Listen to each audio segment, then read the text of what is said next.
প্রতিবাদ সবসময় রাইট, কারণ সত্য কথা কারো সহ্য হয় না, এটা হলো মেন। সব দোষ আম্পায়ারের ঘাড়ে এসে পড়ে অথবা টেকনিক্যাল অফিসিয়ালদের উপরে পড়ে। ক্রিকেট ফুটবলের পর দেশের জনপ্রিয় খেলা হকি। এই খেলাটার রয়েছে সোনালী অতীত। একটা সময় গ্যালারি ভরা সমর্থকদের চিৎকার শোনা যেত গোটা স্টেডিয়াম জুড়ে। এখনও চিৎকার শোনা যায়, সেটা সমর্থকদের নয়, মাঠের খেলোয়াড় আর কর্মকর্তাদের। আম্পায়ারের সিদ্ধান্ত অমান্য করা, মাঝপথে খেলা বন্ধ হওয়া হকি লিগে নিয়মিত ঘটনা। দেশের হকি সর্বোচ্চ প্রতিযোগিতা প্রিমিয়ার লিগ অনিয়মিত। দীর্ঘ সময় পরে মাঠে গড়িয়েছে এবার। শুরু থেকেই চলছে আম্পায়ারিং নিয়ে বিতর্ক।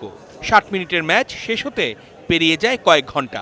বিদেশি আম্পায়ার এনেও বদলায়নি সেই চিত্র। প্রত্যেকবারই আপনার আম্পায়ারের জন্য খেলা স্টপ হতেছে, রিভিউ নিতে যায় দেখা যায় 10 মিনিট একটা খেলা বন্ধ হয়ে যাচ্ছে, আর দোষ ঘুরে ফিরে ওই প্লেয়ারদের পক্ষে। একটা ভিডিও বা একটা ম্যাচে যদি টিমগুলো না খেলতে চায়, দেখা যায় 10-15 মিনিট 12 মিনিট 3 মিনিট বন্ধ হয়ে গেছে, আপনার রিদমটাই নষ্ট হয়ে যাচ্ছে। এই কালচারটা থেকে আমরা বেরোবো কবে? এটা তো অনেক দিন ধরে চলছে।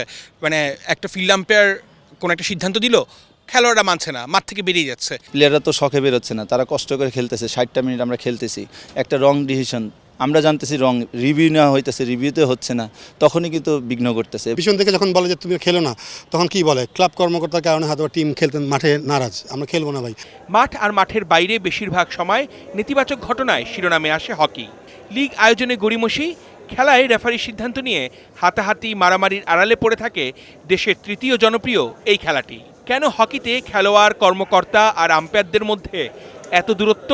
টিমের সাথে যে আম্পায়ার যে দূরত্বটা, যেটা একটা বন্ডিং বলে, সে বন্ডিংটা ফেডারেশনের মাধ্যমে তৈরি করা হয়নি।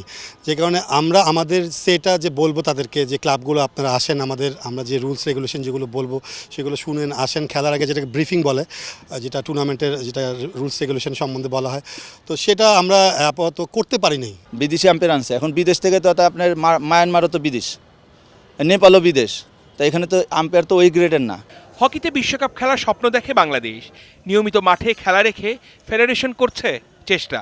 ঘরোয়া আসরগুলোর মান বাড়াতে সবার আগে প্রয়োজন ক্লাব কর্মকর্তা ও খেলোয়াড়দের পেশাদারিত্বের পরিচয় দেয়া। অর্ণব বাপি, ৭১।